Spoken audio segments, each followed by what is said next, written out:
Hello everyone, this is Amanjeet Kaur and today's topic of discussion is alimentary canal. अच्छा, in the previous lecture we have done the parts of alimentary canal. First part of alimentary canal is mouth.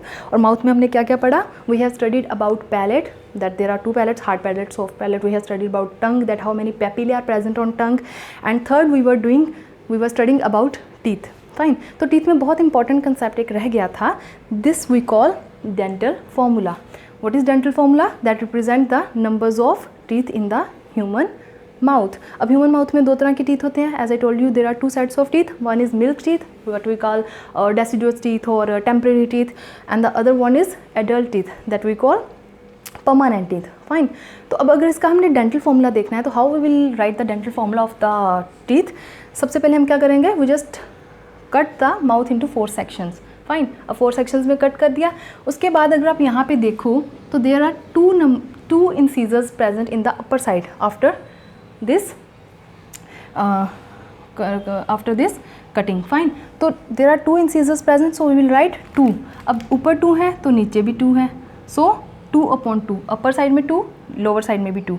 Next if we talk about canines, तो canines कितने present हैं? 1/1. सो हम इसी side की बात कर रहे हैं, तो 1/1 canines. If we talk about molars, then premolars absent है, सो प्रीमोलर्स को हम 0 लिखेंगे. Always remember premolars are absent in milk teeth. Fine. And if we talk about molars, these are 2 in number, so 2/2. तो how we will write the dental formula?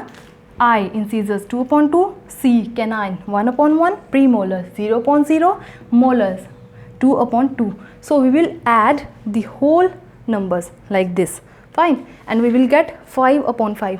5 in this side, 5 in this side. अब इस side को भी देखना है, हमने count करना है. So we will simply multiply by 2. Simply multiply कर देंगे ना, चाहे तो हम एडिशन कर लेंगे कि इसमें भी उतने ही ऐड कर दो, 5 + 5 है ना. यहाँ हम करेंगे 5 + 5, तो उसको आप 2 के साथ मल्टीप्लाई भी कर सकते हो. So we will get 5/5 into 2/2, 10/10. 10 ऊपर टीथ हैं, 10 in the lower side, and total teeth present are 28. So this is the dental formula for milk teeth. Don't confuse with the adult teeth. Adult teeth में dental formula कैसे आएगा? These are 2 incisors on the upper side, 2 incisors in the lower side, so we will get 2/2. If we talk about canines, 1 canine upper side, 1 canine lower side, 1/1. If we talk about premolars, 2 premolars upper side and 2 premolars in the lower side, 2/2. If we talk about molars, 3 molars in the upper side, 3 molars in the lower side, 3/3. And if we add the whole number, we will get 8/8. 8 इस side है, 8 इस side है. And how we will write the other side? We will just multiply by 2, 2/2, and we will get 16/16. 16 teeth in the upper side, 16 teeth in the lower side, so total number of teeth will be 32. Fine. And always remember, अगर आप किसी 16-17 years के बच्चे की बात कर रहे हो, what we call teenager, तो उसमें ये वाले मोलर्स नहीं होंगे. ठीक है. जो लास्ट वाले 3rd मोलर्स हैं, जिसको हम विजडम टीथ बोलते हैं. Why will call it wisdom teeth? Because it appears after the age of 18. Fine. तो 18 से पहले उसमें विजडम टीथ तो होंगे नहीं, 4 मोलर्स नहीं होंगे. फाइन. तो 32 - 28 इज इक्वल टू 4. 4 मोलर्स को निकाल दो तो total number will be 28. In the teenager the number of teeth will be 28, but in the adult the number of teeth will be 32. Fine. All right. If we talk about types of teeth in the humans में type of teeth की बात करें तो सिर्फ ये नहीं बोलना कि milk teeth and permanent teeth तो बन गए 2 types of teeth. No, there are total 4 types of teeth in the humans that we call dentition. How the teeth are arranged in the human mouth. Fine. तो इसके according there are 4 types of teeth. सबसे पहले अगर हम first type की बात करें, that we call heterodont. Heterodont का मतलब क्या होता है? That the human mouth contains different types of teeth. एक तरह के teeth नहीं है ना, different types of teeth है. Like you have incisors, canines, premolars, molars, and every tooth perform the different functions. Like incisor का काम है बाइट करना, कटिंग करना. कैनाइंस का काम है शेयरिंग करना. मोलर्स प्रीमोलर्स का फंक्शन है टू ग्राइंड द फूड, उसको अच्छे से मिक्स करना. So this is heterodont. Okay. Hetero का मतलब क्या होता है? डिफरेंट, अलग अलग. So different forms of teeth, यहाँ हम लिख देते हैं different teeth. Humans contain different teeth, that's why they are heterodont. And what is thecodont? Thecodont का मतलब क्या है, आपके जो टीथ हैं एम्बेडेड है ना, ऐसे जड़े हुए हैं in the gum, they are not hanging, ऐसे लटक नहीं रहे, so these are embedded, so this term we call thecodont. Fine, don't get confused with the different terms.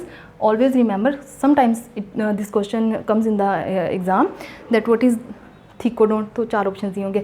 थिकोडोंट का मतलब क्या होता है, यहाँ स्टेटमेंट दी होगी and there will be 4 options. Fine, thecodont का मतलब क्या होता है, your teeth embedded in the gum, that we call thecodont. Now monophyodont. Mono का मतलब क्या होता है, mono means 1. So monophyodont means the teeth that appears only once, जो सिर्फ एक ही बार में आ रहे हैं, दैट वी कॉल मोनोफायोडोंट्स. अब एक ही बार में कौन कौन से आ रहे हैं, देखो प्रीमोलर्स. देखो premolars are absent in children, premolars are absent in the milk teeth. तो वो कब आते हैं, after the age of 9 to 10 के बाद, मतलब किसी भी टाइम के बाद these are replaced. So premolars उसके बाद आते हैं. फाइन, सो प्रीमोलर्स एक ही बार में आएंगे, so these are monophyodont. And the third molars in the 4 directions, upper side and lower side की दोनों डायरेक्शंस में third molars, but we call them wisdom teeth, that also appears once in a time. So these are called monophyodont. And if we talk about diphyodont, di का मतलब क्या होता है, 2, 2. Fine, तो डायोफायोडोंट का मतलब है that there are 2 sets of teeth, 2 sets of teeth. अब 2 सेट टीथ के कौन कौन से होते हैं, milk teeth and your permanent teeth और adult teeth. So these are the types of teeth. So in the mouth there is important to know about salivary glands, because salivary glands कहाँ पे present होते हैं, they are present in the mouth. So salivary glands का काम क्या होता है, their function is to secrete the digestive enzyme and to secrete the most important thing of your mouth, that is saliva. और उसी saliva में क्या होंगे, उस saliva में there will be enzymes, that is salivary amylase and the lipase. दूसरा उसमें क्या present होंगे, there will be some antimicrobial agents are present in the saliva. So this saliva is secreted by salivary glands which are present in your mouth. If we talk about glands, there are 3 glands present in the mouth. First is parotid gland. Parotid gland कहाँ पे present होगी, here, this region, in the both side, आपके year के यहाँ पे, बिल्कुल यहाँ पे. Fine, there is presence of parotid glands in the both sides. Parotid glands, gland होता क्या है, अच्छा gland का मतलब होता है the cell or group of cells which secrete something, which produce and secrete something. Fine, तो ये parotid glands अब secrete कहाँ से करेंगी, they will secrete through the duct, and the duct of these glands we call them Stenson's duct. क्या बोलेंगे उनको, Stenson's duct. duct का मतलब होता है पाइप, ट्यूब, जहाँ से वो सिक्रीशन निकलेगी. सो यहाँ पे ऐसे करके, अब ओपनिंग कहीं पे होगी उसकी, तो आप अंडरस्टैंड कर सकते हो, यहाँ पे दोनों साइड ग्लैंड है, पैरोटिड ग्लैंड्स हैं. पैरोटिड ग्लैंड्स की यहाँ पे डक्ट है अंदर ही, और वो डक्ट कहाँ पे ओपन होंगे, इन योर वेस्टिब्यूल, आपके मोलर्स वाली side, in the upper side of your molars, वहाँ पे 2 ऐसे करके ना होल से बने होंगे, वहाँ से सिक्रीट होगा saliva. Fine, and parotid gland is the largest gland. Always remember, this is important MCQ. This is the largest gland. Largest gland क्यों बोल रहे हैं, अगर हम उसका साइज देखें, this is above, this is larger than the both other glands, but secretion उसकी उतनी ज़्यादा नहीं होगी. ज़रूरी नहीं है कि कोई चीज़ बड़ी होगी तो उसकी उतनी ज़्यादा मैन्युफैक्चरिंग होगी. फाइन, एरिया बड़ा है लेकिन secretion of saliva is not as much. दूसरी बात, यहाँ पे एक इम्पॉर्टेंट चीज़ याद रखना, समटाइम्स क्या होता है, there is a virus that we call paramyxo virus. Sometimes the parotid glands get infected by this virus, what we call paramyxo virus, and it creates a very painful condition. Swelling हो जाती है यहाँ पे दोनों glands की. तो जब swelling हो जाएगी तो आपका mouth will be like this, ऐसे फूल जाता है, यहाँ से इतना मोटा हो जाता है. फाइन, तो पैरामिक्सो वायरस से इन्फेक्शन हो जाती है. What we call this condition, very painful condition, we call it mumps. We call it mumps. Very important MCQ. The infection of which gland leads to और causes mumps, the answer will be parotid glands. Fine, next if we talk about the second gland, that is submandibular gland. Submandibular gland कहाँ पे present है, hair, both side. टंग के यहाँ पे sides में, ठीक है, in this regions both sides, सब मैंडिब्यूलर ग्लैंड और सब मैक्सिलरी ग्लैंड, फाइन। तो अब यहाँ से इसके डक्ट्स होंगे, इसके भी पाइप होंगे ना जहाँ से सलाइवा निकलेगा, तो वो उनको हम क्या बोलेंगे, Wharton's duct, what we call them, Wharton's duct, and these ducts are the largest salivary duct, these are the largest salivary duct. Largest gland कौन सी है, पैरोटिड ग्लैंड्स। लार्जेस्ट डक्ट्स कौन से हैं, लंबे वाले बड़े वाले डक्ट्स कौन से हैं, these are Wharton's duct. See, this is submandibular gland and this is the duct that we call Wharton's duct. And ये डक्ट कहाँ पे ओपन होंगे, this ducts will open here, ये जो आपके नीचे इंसीजर्स है ना हेयर, तो यहाँ पे इनकी ओपनिंग होगी, फाइन, सलाइवा यहाँ से निकलेगा। And third gland that is sublingual gland. Sublingual gland नाम से याद रखना, सबलिंगुअल क्यों बोल रहे हैं, because it is present under your tongue, यहाँ पे, फाइन, एकदम इसके नीचे ये प्रेजेंट है। And this is the smallest gland, always remember, sublingual gland is the smallest gland among 3 glands, fine. तो इसकी ओपनिंग कैसी होगी, अब इसके डक्ट्स को हम क्या बोलेंगे, we call them ducts of Rivinus, और रिवीनियन डक्ट्स भी बोलते हैं, बट डक्ट्स ऑफ रिवीनस। अब इसके जो डक्ट्स होंगे ना, इनकी बहुत सारी ओपनिंग होगी। सी, दिस इज टंग, टंग के नीचे यहाँ पे ऐसे ऐसे करके इसके बहुत सारे डक्ट्स होते हैं छोटे छोटे, जैसे बाकियों के हमने बोला ना 2 डक्ट्स हैं इधर, इसके भी 2 डक्ट्स है, सब मैंडिब्यूलर के भी, बट ये जो है दैट इज़ सबलिंगुअल ग्लैंड, इसके नीचे बहुत सारे छोटे छोटे छोटे होल होंगे, टंग के बिल्कुल नीचे यहाँ पे, ठीक है। अगर देखना आप कभी माउथ को ना ऐसे ओपन करके देखना, एकदम से कई बार सलाइवा ऐसे निकलता है वहाँ पे। So these are the glands which produce and secrete this saliva. और सलाइवा में क्या होगा, as I told you, enzymes होंगे, enzymes will help in the digestion process. उसके अलावा there are some antimicrobial agents, antimicrobial agents क्या करेंगे, जो भी फाइन फॉरेन पार्टिकल्स हैं उनको this will destroy, fine. So after mouth, which is the second part of alimentary canal, that is pharynx. Pharynx क्या होता है, pharynx is the common passage for air and food. जब आप खाना खाते हो, आप ब्रीथ करते हो, तो जो common passage यहाँ पे आएगा we call it pharynx. Fine, this is only a vertical tube. तो अगर आप pharynx की स्ट्रक्चर देखो तो कुछ ऐसे करके इसकी स्ट्रक्चर आएगी। Pharynx is further divided into 3 regions, 4 regions होंगे उसके, नेजोफेरिंग्स, ओरोफेरिंग्स एंड लिरिंगोफेरिंग्स, और वी कॉल इट लिरिनोफेरिंग्स। अब सबसे पहले अगर हम नेजोफेरिंग्स को देखें तो नेजो से आप याद कर सकते हो उसको नोज़ से, फाइन। तो आपके नोज़ के जो पीछे वाला एरिया होगा ना, जब आप माउथ ओपन करो तो नोज़ के जो पीछे वाला एरिया होगा सॉफ्ट पैलेट के पीछे, वी कॉल इट नेजोफेरिंग्स। अब आप अगर अपना माउथ ओपन करके देखो, if you just open your mouth like this, आप देखोगे वहाँ पे एक फ्लैप लाइक स्ट्रक्चर है that is hanging in the soft palate, behind the soft palate, this we called uvula, and the partition behind it। अब mouth को हम जब भी बात करते हैं तो हम ओरल कैविटी करके बात करते हैं। So oropharynx is the second region of pharynx that is present behind your tongue, tongue के पीछे वाला जो एरिया होगा ना यहाँ पे, this we call oropharynx. And oropharynx के बाद there will be presence of flap, we call it epiglottis. अब इसको कैसे याद करना है आपने एपीग्लोटिस को, देखो यहाँ पे 2 रीजन्स में डिवाइड हो रहा है, ठीक है। आफ्टर योर माउथ अगर आप अपनी नेक को देखो तो it is divided into 2 regions, 2 parts हैं यहाँ पे, एक this pipe and other one is this pipe. तो ये जो पाइप है यहाँ, इसको हम बोलेंगे ट्रैकिया, फाइन।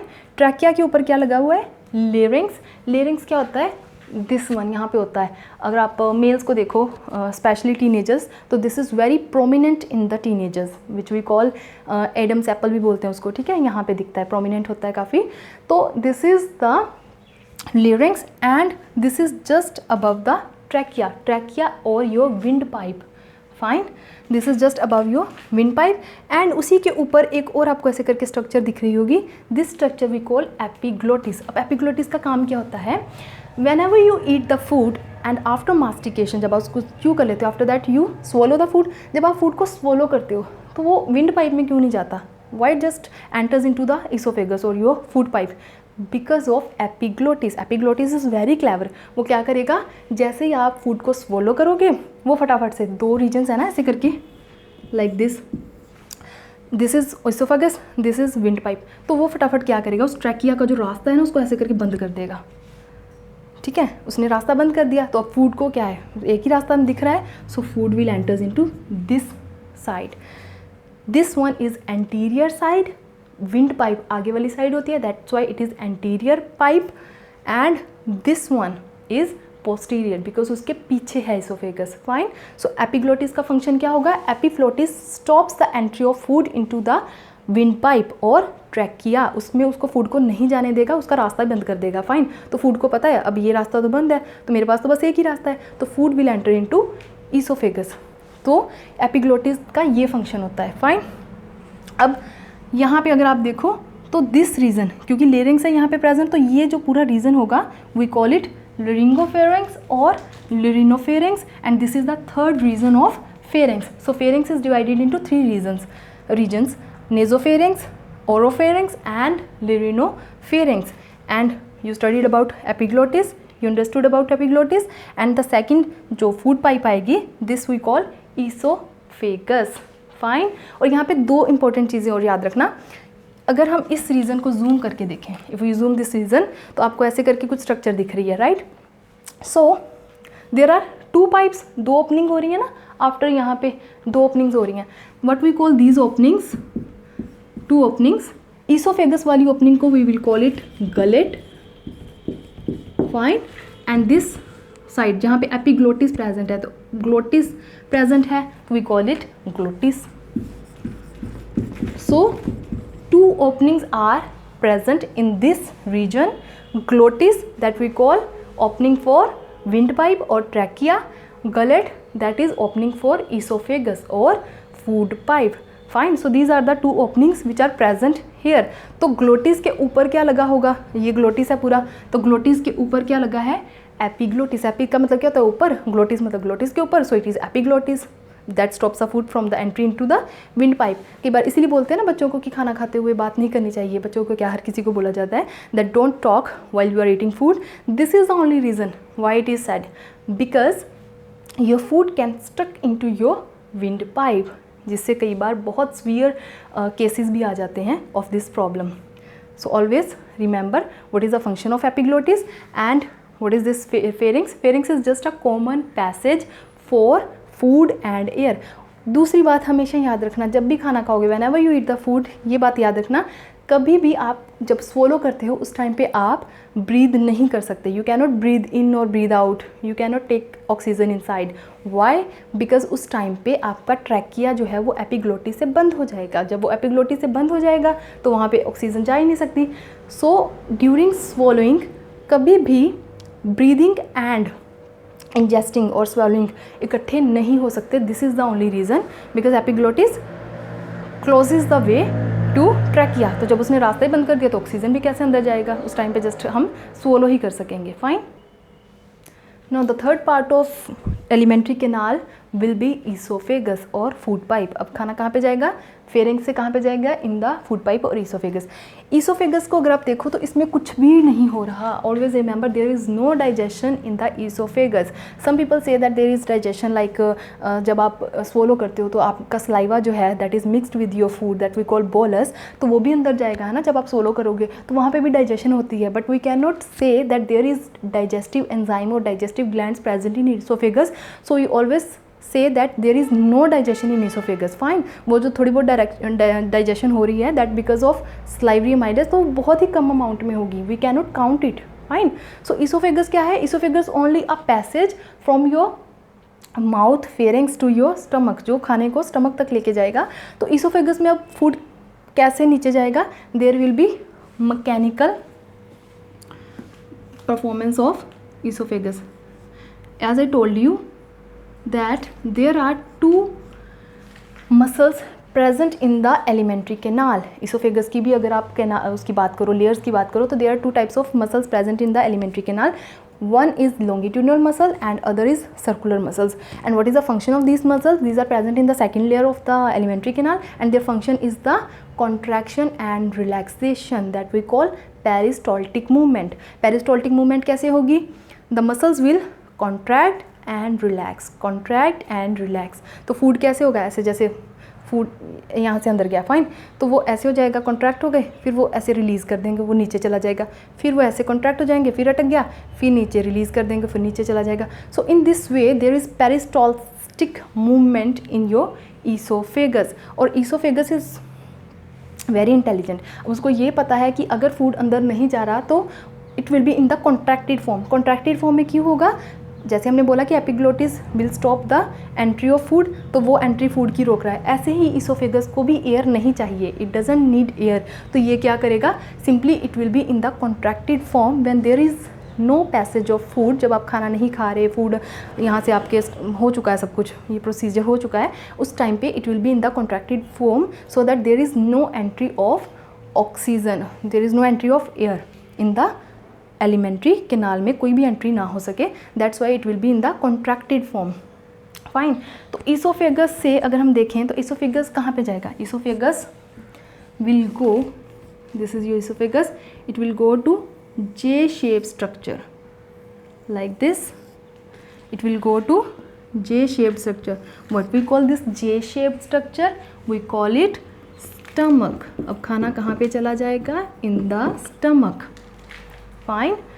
And स्टमक में देयर आर 4 रीजन्स. अच्छा, जब खाना नीचे जाएगा ना तो यहाँ पे एक स्फिंक्टर लगा होगा. स्फिंक्टर को ऐसे नहीं सोचना कि अलग से शायद कुछ मतलब कि सेल्स का ग्रुप है. No, sphincter is just like this, ऐसे करके बंद हो जाएगा वहाँ पे. तो जब कुछ एंटर होना है, लाइक इसको मैंने एंटर करवाना है, तो it will just slightly open like this. तो मैं इसको ऐसे ऐसे करके इसको एंटर करवा दूँगी. फाइन. तो उसके बाद ये पूरा का पूरा चला गया, उसके बाद it will again close. Fine.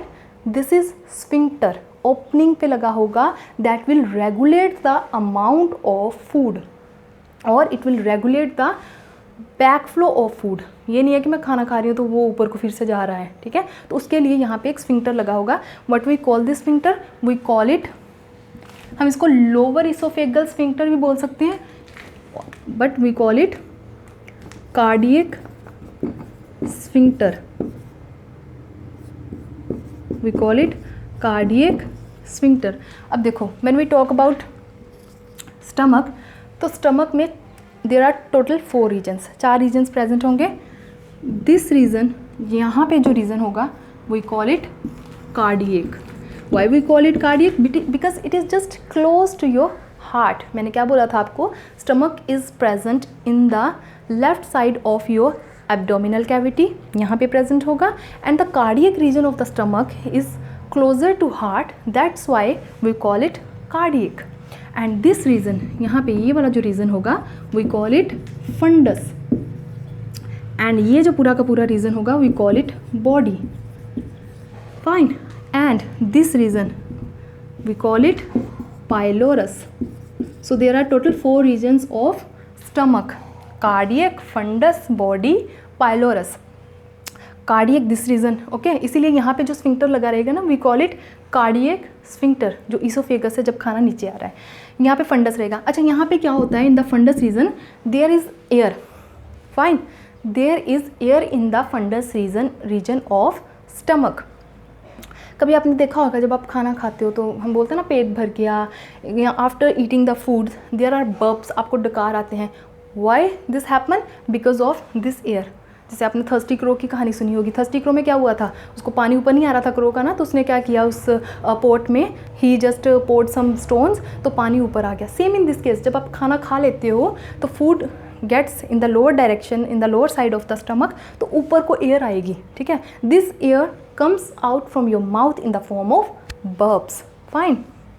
तो this it is in the fundus region. अगर हम बॉडी की बात करें तो बॉडी में क्या प्रेजेंट होगा? अच्छा, एक और बात याद रखना, this is J shaped structure, the stomach is in the J shaped. तो यहाँ पे जो ये वाली साइड होगी ना, ऐसे करके, this we call greater curvature. This we call greater curvature. And the outer layer of stomach is called omentum. The outer layer of stomach is called omentum, and we can call it greater omentum. And this side, यहाँ पे देखो, ये कुछ छोटी है ना उससे, this is smaller than this region, so we call it, क्या बोलेंगे उसको? ग्रेटर बोलें तो इसको बोल देंगे laser. So this is lesser curvature और this is lesser omentum. Omentum is the layer that is present in the stomach, and always remember stomach is the largest organ of your alimentary canal. अगर आप देखो तो diameter सबसे ज़्यादा stomach का ही है, बाकी सभी का डायमीटर छोटा छोटा सा है, पतला पतला सा है ना. Only stomach has the largest diameter. Fine. तो अच्छा, तो अगर हम बात करें बॉडी की, the body part of stomach, तो यहाँ पे there will be presence of longitudinal muscles.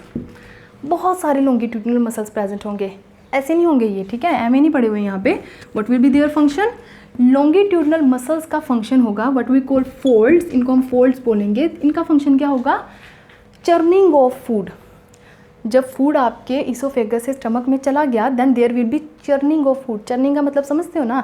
In the grinder, आपने घर पे ग्राइंडर यूज़ किया होगा, तो यहाँ वहाँ पे आप पीसते हो ना, उसको अच्छे से ग्राइंड करते हो, चर्निंग बोलते हैं उस प्रोसेस को, है ना. तो उसके बाद क्या होता है, जैसे for example if you are making a chutney, तो वो चटनी पूरी बन जाती है. Same in the case of stomach. Stomach क्या करेगा? अच्छे से फूड को ऐसे ऐसे करके फोल्ड्स के साथ उसको ग्राइंड कर देगा, चर्निंग कर देगा उसकी, so that the enzymes can work upon that food. Otherwise it will be very difficult for enzymes to work. Fine. तो ये फोल्ड को हम क्या बोलेंगे? We call them rugae. We call them rugae. Stomach में रुगे प्रेजेंट हैं और ये ऐसे ही प्रेजेंट नहीं है. Their function is churning. Fine. अच्छा, उसके बाद ये जो रीजन आ गया, वी कॉल इट पाइलोरस. हम इसको क्या बोलेंगे? पाइलोरस. और इसको हम बोलेंगे, ये जो पूरा का पूरा रीजन होगा ना, we call it pyloric antrum. ठीक है, इसको हम क्या बोलेंगे? Pyloric antrum. अब पाइलोरिक एंट्रम, यहाँ पे पाइलोरिक एंट्रम अब कहाँ पे चला जाएगा? ये स्मॉल इंटेस्टाइन में. This is your small intestine. Small intestine का कौन सा पार्ट है? ये सबसे पहला part. And we call it duodenum. We call it duodenum. C shape में होता है. फाइन. तो अब ड्यूडिनम में कितना फूड जाना है after digestion? It will be decided by the sphincter. What we call this sphincter? अब पाइलोरिक रीजन में है तो उसको क्या बोल दो? Pyloric sphincter. Fine. Pyloric sphincter. Pyloric sphincter will regulate the amount of food that pass from stomach to the small intestine after digestion. All right. So these are the 4 regions of stomach that is situated in the left side of your abdominal cavity that contains these 4 regions and 2 sphincters, cardiac sphincter and pyloric sphincter. All right. So in the stomach, अगर आप stomach को अंदर से देखो पूरा, तो वो कुछ ऐसे फोल्ड्स बने होंगे स्टमक में, like this. Okay, these are the folds in the stomach. This we call lumen in which the food is present. ऐसे करके कुछ फोल्ड्स बने होंगे. And the inner most layer of stomach we call it mucosa layer. And there are gastric glands which are present in the mucosa layer. Fine. There are gastric glands. Whenever gastric word comes, you just understand that it is associated with stomach. Fine. So gastric glands present होंगे. Glands मैंने आपको क्या बताया था? That manufacture or secrete some chemicals, whether these are enzymes or hormones. So if we talk about the gastric glands in the stomach, these are 3 in number. 3 gastric glands are present in stomach. First is cardiac glands. Cardiac glands कहाँ पे present होंगे? In the cardiac region of the stomach, जो मैंने आपको बताया था पूरे regions. ठीक है. Second is fundic glands. Fundic कहाँ पे प्रेजेंट होंगे? Fundic glands will be present in the fundus and body region of stomach. And the third are pyloric glands. Pyloric glands will be present in the pyloric region of stomach. All right. So if we talk about cardiac glands, अब ये glands क्या करेंगे? They contain some cells. ये कुछ sales contain करते हैं जो particular functions perform करेंगे. So you have to study about this cells because these are very important from the MCQ point of view. So if we talk about cardiac glands, तो cardiac glands में कौन से cells present होंगे? There are cells, we call them goblet cells और neck mucus cells. जब भी goblet word आ जाए ना, just take it in your mind. इसका मतलब क्या होगा कि they will release mucus. mucus क्यों रिलीज़ करेंगे? ल्यूब्रिकेशन के लिए. फाइन. मैंने आपको बताया था इन द इसोफेगस भी म्यूकस सेल्स प्रेजेंट हैं that will lubricate the oesophagus so that वहाँ पे अब्रेशन ना हो सके. Same in the case of stomach. अब यहाँ पे ल्यूब्रिकेशन बहुत ही ज़्यादा इंपॉर्टेंट है. थिक लेयर बना देंगे म्यूकस की पूरी स्टमक के अंदर. Why? Because there is production of HCl in the stomach. तो HCl क्या करेगा, HCl तो पूरा का पूरा उसको डिस्ट्रॉय कर देगा स्टमक को ना, if there is not mucus layer in the stomach. So stomach में बहुत ही ज़्यादा थिक म्यूकस लेयर प्रेजेंट होती है, and this is because of goblet cells. Fine, this is because of goblet cells, they secrete mucus. उसके अलावा there is another gland that we call pylori gland. Fundi को बाद में करते हैं because this is most important, उसको बाद में करते हैं। पाइलोरिक ग्लैंड्स, पाइलोरिक ग्लैंड्स कहाँ पे प्रेजेंट होंगी, in the pyloric region. And what is the function of this glands, this will also secrete और manufacture some goblet cells. Goblet cells को ये भी मैन्युफैक्चर करेंगी एंड सिक्रीट करेंगी। गॉबलेट सेल्स क्या करेंगे, म्यूकस सिक्रीट करेंगे। उसके अलावा they also contain some entero, they also contain some entero endocrine cells. Entero endocrine cells, what will they do, they will, इसमें एक टाइप होती है सेल की that we call G cells. Fine, we call them G cells. This is the type of enteroendocrine cells. And what is the function of G cells? Goblet cells के साथ confuse नहीं होना कि goblet cells को हम शायद G cells बोल रहे हैं। No, goblet cells वो हैं जो mucus secrete कर रहे हैं। Fine. G cells are those cells which secrete the hormone, we call it gastrin.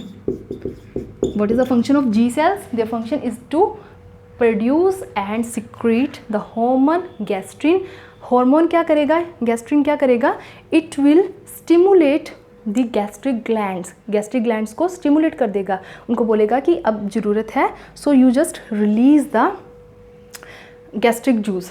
ठीक है, गैस्ट्रिक जूस में क्या क्या आ जाएगा, it contains HCl, it contain pepsinogen enzyme, it contain some other salts. So this is the function of G cells, and G cells कहाँ पे present है, in the pyloric glands. Fine, pyloric glands में present है, उसके बाद Fundy glands में भी present है। तो if we talk about fundic glands, अगर हम फंडिक ग्लैंड्स की बात करें, the important gland of the stomach, it contains 5 types of cells. It contains fundic glands और body glands, they contain 5 types of cells. These are, first is peptic cells और chief cells. Peptic cells और chief cells, देखो chief का मतलब क्या होता है, खास, मुख्य, इंपॉर्टेंट। फाइन, तो सबसे ज़्यादा जो इंपॉर्टेंट फंक्शन है स्टमक का वो क्या है, तो वो चर्निंग कर रहा है फूड की, उसके बाद वो क्या कर रहा है, डाइजेशन कर रहा है। डाइजेशन किस न्यूट्रिएंट की कर रहा है, प्रोटीन की, because there is no digestion of protein in your mouth और इन द एनी अदर। ठीक है, स्मॉल इंटेस्टाइन में उसकी डाइजेशन कंप्लीट होगी, बट जो मेजर डाइजेशन होगी it will be in the stomach. Fine, तो स्टमक का काम क्या है, डाइजेशन ऑफ प्रोटीन्स। तो सबसे इंपॉर्टेंट जो उसके सेल्स होंगे, these are present in the fundic region of stomach, this we call peptic cells और chief cells. They contain enzymes that we call pepsinogen, fine, and they also contain lipase. They contain enzymes, pepsinogen and lipase. Fine, gastric lipase इसको हम बोलते हैं। ठीक है, इसका इतना ज़्यादा मतलब फंक्शन नहीं होता यहाँ पे, बिकॉज फैट्स को ये डाइजेस्ट नहीं कर पाता। Only 1% of digestion occurs due to this enzyme, but the important enzyme is pepsinogen. Pepsinogen is the inactive form of pepsin, जिसको हम जाइमोजन बोलते हैं। कोई भी इनएक्टिव फॉर्म में जब एंजाइम प्रेजेंट होता है तो उसको हम बोलते हैं जाइमोजन। इनएक्टिव फॉर्म का मतलब क्या है, it is not active, it can not perform any function, it can not work on the substrate. Fine, तो क्या होगा कि जब स्टमक में HCl रिलीज होगा, फाइन, HCl की रिलीज के बाद HCl will stimulate this enzyme. वो क्या करेगा, इस एंजाइम को एक्टिव फॉर्म में कन्वर्ट करेगा और इसकी एक्टिव फॉर्म को हम बोलेंगे pepsin. Alright, and what is the function of pepsin? It is the digesting enzyme that works on protein. Protein को छोटे छोटे divisions में divide कर देगा। Fine. So pepsin enzyme is secreted by chief cells.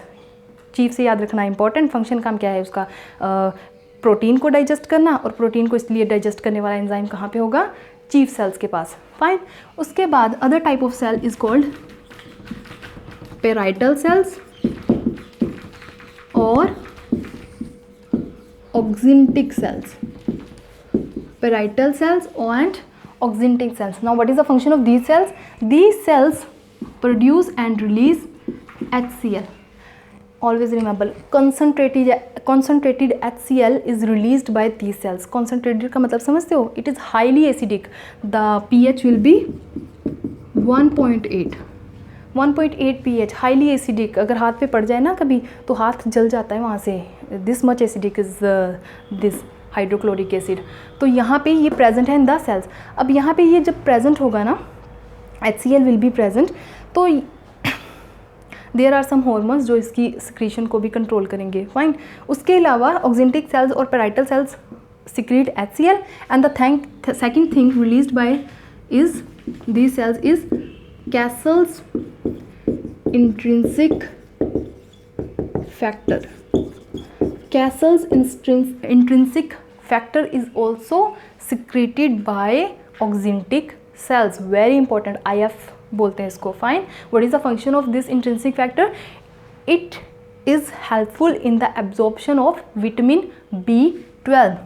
Vitamin B12 की absorption में ये help करेगा. और अगर सोचो कि इसको कुछ हो जाए, if it get damaged, तो क्या होगा? Vitamin B12 will be damage क्या सॉरी एब्जॉर्ब होना बंद हो जाएगा. अब अगर ये एब्जॉर्ब होना बंद हो गया, which is very important for the production of RBC, तो क्या होगा?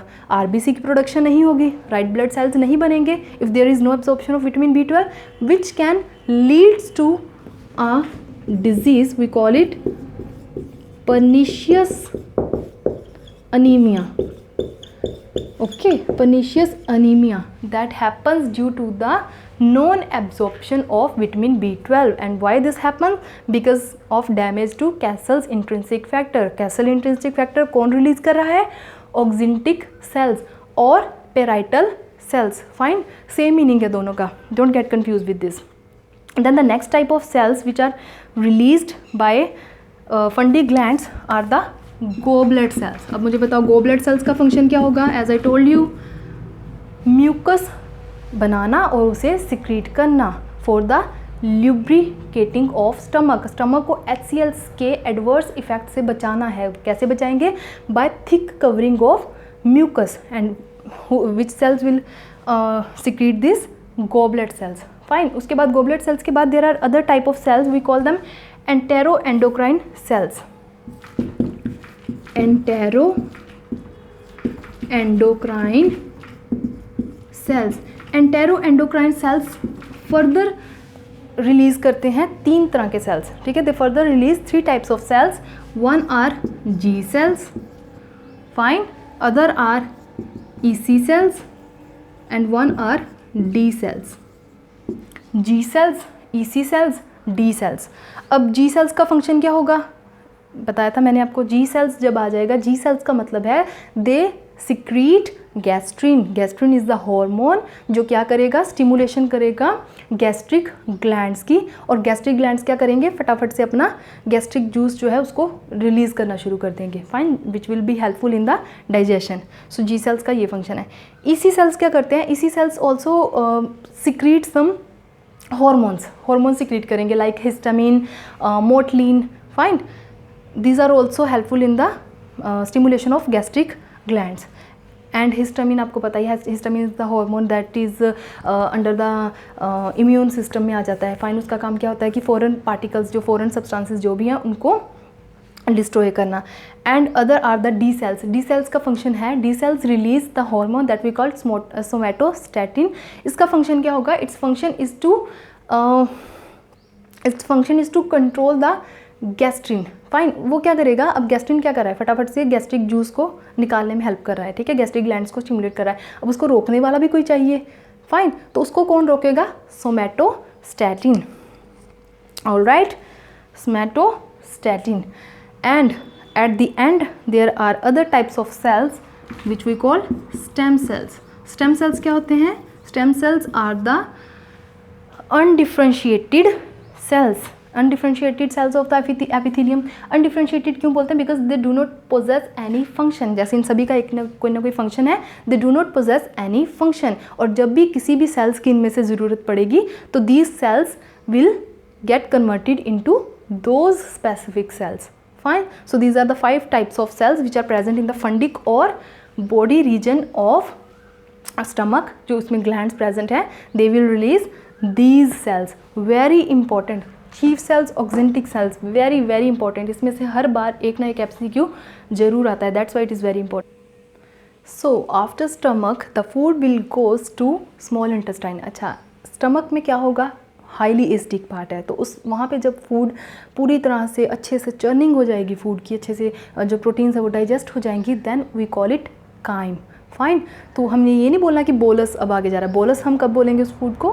When it is in the mouth, then it comes to your stomach. Stomach में it converts into chyme that is highly acidic in nature.